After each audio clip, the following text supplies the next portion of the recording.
we know that in reading off a list of all of them,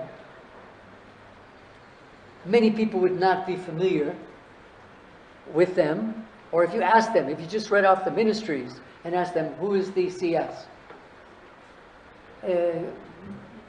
Many of them are not yet known. The ones that are best known so far are the ones, of course, because of you people, have been in the news.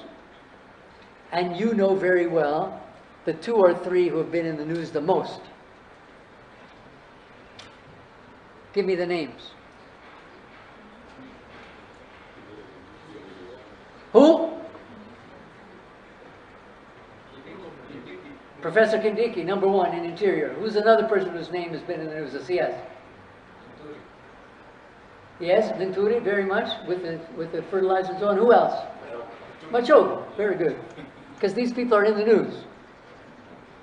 And therefore, when we got the ratings of who's performing best, we got them in exactly, or almost exactly that way. Professor Kindiki, highest rating. Of course, Mudavadi, the question was cabinet officials, not just secretaries, sorry. So the prime cabinet secretary comes right after the education secretary, CS, Ezekiel Machogo, followed by Babu Namwamba in youth and sports, and then Aiden Dwale in defense, Moses Curry in trade, Elliot Owalo in information, and then Kipchumba Murkomen in roads and transport. To what extent these names were mentioned just because people are more familiar with them? We didn't ask them, why do you say they're best performing? We didn't get into that level of detail. And I suspect, based both on performance and on increasing familiarity, because many of the cabinet secretaries and senior cabinet officials have never held these senior positions before. Now, we do have the CS in Treasury, Bwanandungu. He was, I think, governor of the central bank before. So he's not a complete newcomer. He was working in the Kibaki government. So some of these people are reappearing in their senior positions. But many of them are new. So we'll see also how this evolves over time.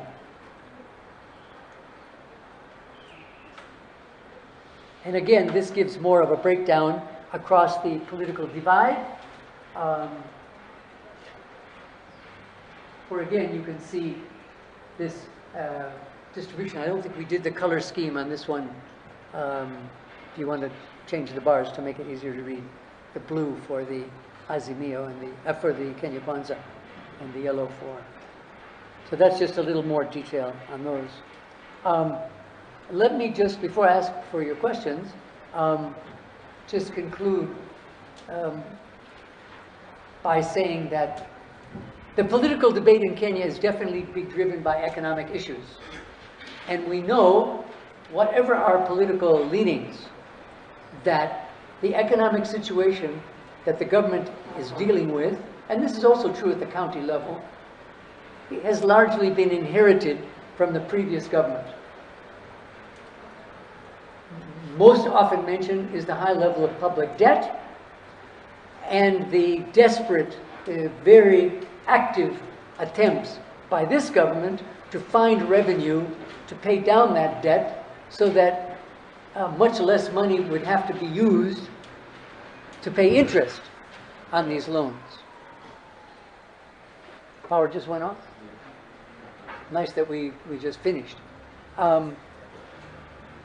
But there are a couple other aspects of the economic situation, which have also been mentioned, that came from the previous government, which I don't think, in my personal opinion, I don't usually give my personal opinion, but I'll give it now, I don't think we can really blame the previous government for.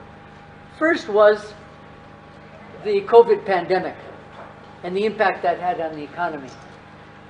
My personal opinion is that the Uhuru Kenyatta-led government did a better job in dealing with the COVID pandemic than did the leaders of many other countries. Certainly did a better job than, in my view, than President Donald Trump. Certainly did a better job than Bolsonaro in Brazil. I think, may he rest in peace, Uhuru did a much better job with COVID than President Magufuli in Tanzania. There was a great deal of attention to science, and the Ministry of Health and related ministries were empowered. But that doesn't mean it didn't have a big impact on the Kenyan economy, including a huge depression in international tourism. Excuse me, can you speak closer to the mic? Oh, sorry. Yes. Thank you. Second inherited issue from the previous government, of course, was actually the third. First one was debt. You can blame that on the government. Corona was not a fault of the government. I think they did pretty well.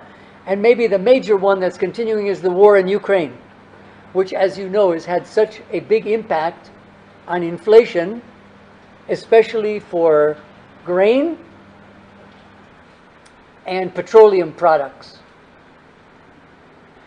And this inflation and global shortages because of the war in Ukraine is also one of the main factors, if not the main factor, on the very steep and continuing decline in the value of the Kenyan shilling that we've seen over the last, well, year, but especially the last 4, 5, 6 months since this government has come in. And because so many of the things that Kenya needs, starting with petroleum, have to be paid for, and grain, have to be paid for in US dollars, until maybe someday the Chinese yuan replaces the dollar as the global currency, that also has a big impact on the cost of living.